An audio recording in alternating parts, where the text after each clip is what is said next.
Just the facts, ma'am. So for our third segment, Just the Facts, we have a very special guest with us. Brad, welcome to Saving America. We're glad you could join us today. So Brad, I noticed you're wearing a baseball cap from Texas A&M Galveston. You want to tell us how you got to where you are today? I'm a merchant mariner, and I'm a licensed third officer. I graduated in 2018 from Texas A&M Galveston, also known as Texas Maritime Academy. A&M owns the Maritime Academy, so it's under the A&M umbrella. Wow, that's great. I didn't even know about that. That's awesome. I think it's one of official maritime academies in the United States that are public. Okay. And then what happened after you finished school in 2018? You've been out to sea, I think it. I've spent about 365 days at sea. Since I graduated, I've been employed the entire time. So I'm working with the federal government for the Department of Defense currently as a third officer. And tell us a little bit more about what it's like to work for the federal government during COVID-19. I would say it's not great. I haven't been in the United States. I left the United States in March of this year, and I just arrived back. And I don't know what it's like in the U.S. to be a land-based federal employee, but being a mariner, it hasn't been great. A lot of these guys are, you might know, more popular articles are the Navy, and the Navy just completed one of its longest at-sea hitches in history. And that got a lot of publicity, I think, back in July. And it's mariners like me that actually make that possible for the Navy to complete those types of missions. And the Navy's only doing that so they can avoid COVID, but really it's the merchant mariners that are keeping the Navy supplied. So, but you know, they kind of sweep us under the rug. Speaking of the United States Navy, you had an unusual experience. So you were retained by the Maritime Service, and I think the acronym is MSC. Is that correct?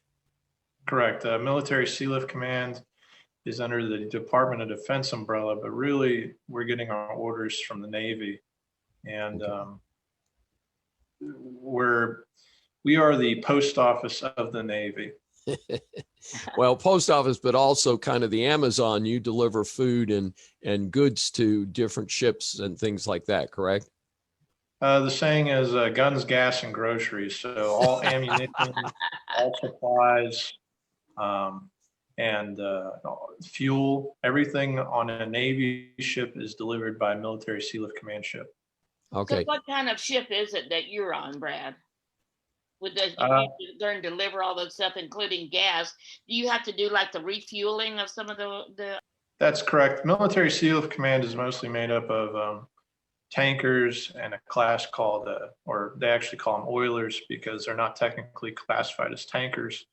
A tanker is something obviously you are more probably familiar with, you know, those big ships you see all around the world, but tankers are transporting crude from one port to another port, whereas an oiler is going to take a small amount of fuel or a smaller amount of fuel to ships at sea and kind of do they call them unreps. So that's where you're going to supply ships while they're at sea in movement, because Navy ships don't stay put, and it's a security measure to make sure that the ships are always moving. And that's why I asked that question. I am a little bit familiar. My husband and I've got a couple of brothers that were all in the Navy, so they were always talking about refueling at sea and all this stuff. So I was just a little familiar with that. So that's great. So you've been on the ship then for over 365 days? Well, cumulatively, I think. Yes, I just finished a 9-month tour. So tell us about the 9-month tour, Brad.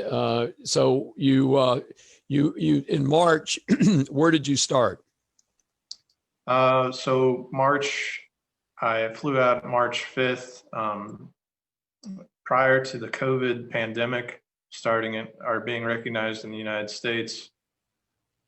And on the 21st is when the US Navy or the federal government and somehow combination recognized that COVID was a serious threat. And they basically sent out an order in a very confused fashion to say, don't let anyone off the ships. And what it did was it basically converted the ships into prisons. I mean, there's really no other way I could describe it other than the fact the only difference was that I was being compensated for my time, but there's also 400,000 other mariners around the planet right now that aren't being liberated, and they're not being sent home fairly. So it's not, I don't want to blame necessarily the entire federal government for a lot of the problems being experienced in the maritime industry, but it's kind of a real shame because even ships in American ports, you're putting big restrictions on civilian mariners. And it's basically saying a lot of people, I read a lot of articles and everyone's, standing on the balconies and clapping for the nurses and the doctors. And I'm not opposed to that, but, imagine being a nurse or a doctor and saying, well, we're just going to lock you in the hospital and you can't go home. And that's it. We'll deliver food to you. And was my life for 9 months. So it's not glamorous. And I don't think I had it that awful, to be honest, but it's really not a good situation to be a mariner right now in the current situation. Did any of the mariners get COVID? Yes. That's what I was wondering about, because wow. So they have you on a ship, and it's not to keep you from getting the disease, obviously, but. Not to get too involved in the intricacies of military SEAL Command politics, but you had different restrictions placed on the civilians versus what was being, the same restrictions were not placed on the Navy. So it's really bizarre time to work for military SEAL Command and just the federal government in general, because it wasn't a blanket security. It wasn't you say like, oh, well, no one can leave a ship. That wasn't the case. Certain people were allowed to leave and certain others were not. So there ended up being a positive settlement in the merchant mariners case. So that's at least somewhat positive coming to the mariners that were in the fleet at the time. Very good. Thank you for being here to share this with us. This is very interesting, and I'm sure there's a lot more about it that you can't say, and I understand that. So still, thank you for sharing with us what you could. David, any other questions you want to ask Brad? Yeah, speaking of the United States Navy, you were stationed in Guam, is that correct, out in the South Pacific? I was in Guam for roughly 5 months, yes. And while you were there, wasn't a major Navy ship tied up with a major COVID problem just down the pier from you? Yes, the aircraft carrier, I can't remember the name of it, but it made big news, and the captain was dismissed because he wrote a letter stating his concerns about COVID-19 and saying that he didn't feel that what was happening on the ship was fair to his mariners, and he was let go. I think he's in San Diego currently. So it's hard to imagine that people that are legitimately concerned are being let go. But they were at the ammo pier, so they were across the way from me. But yeah, and it's a big concern for a small island like Guam, and it's a big concern on ships in general because you see all these cruise line industries coming out and saying, "Oh well, we're going to go ahead and sail just because we need to make."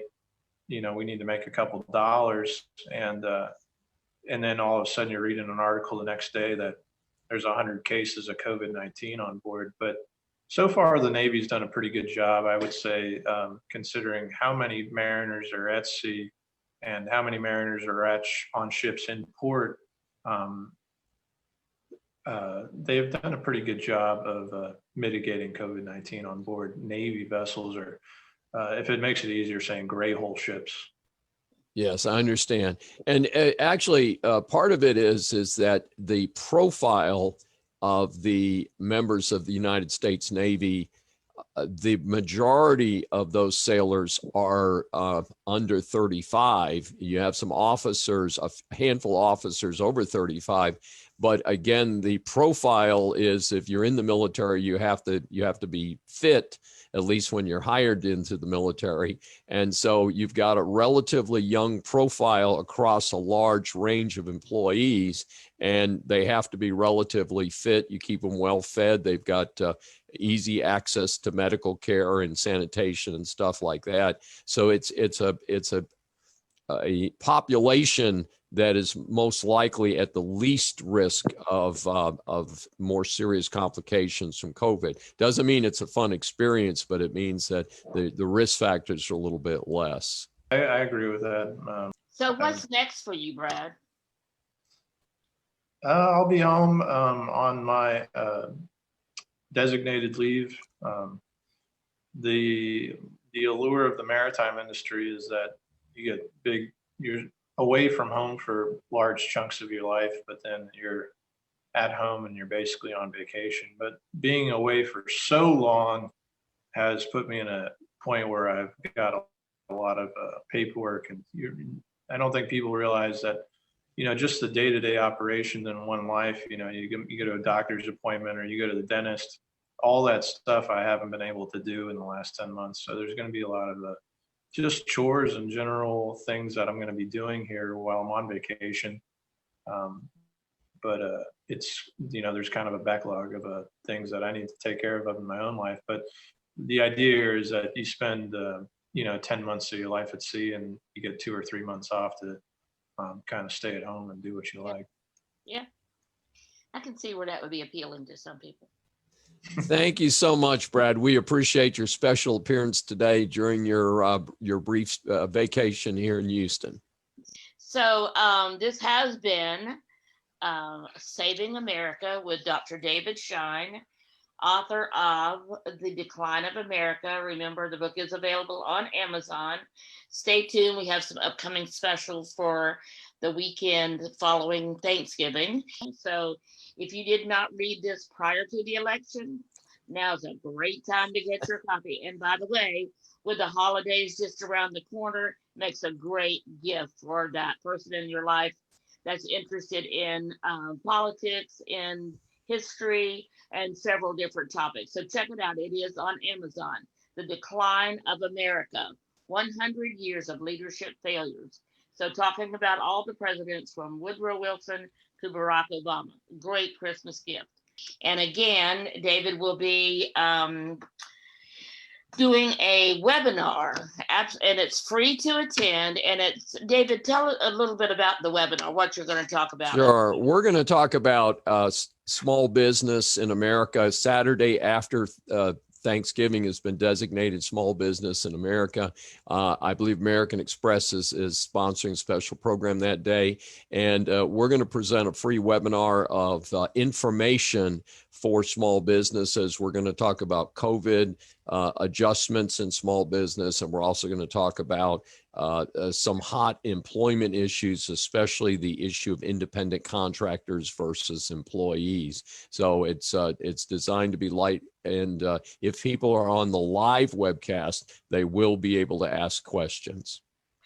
And you have a special document that you're going to give everyone that attends, right? I think I looked at it and saw that you had thing about doing something for small business owners and something they could use. So we'll let you know more about that. If you're interested in getting an invitation and being part of the webinar so that you can ask questions, please put in the comments below your name and email address, and we will add you to our list of being invited. So, David, thank you again. Brad, thanks for joining us. We will see you next week on Saving America. Sounds like a winner. Thank you again, Sandy.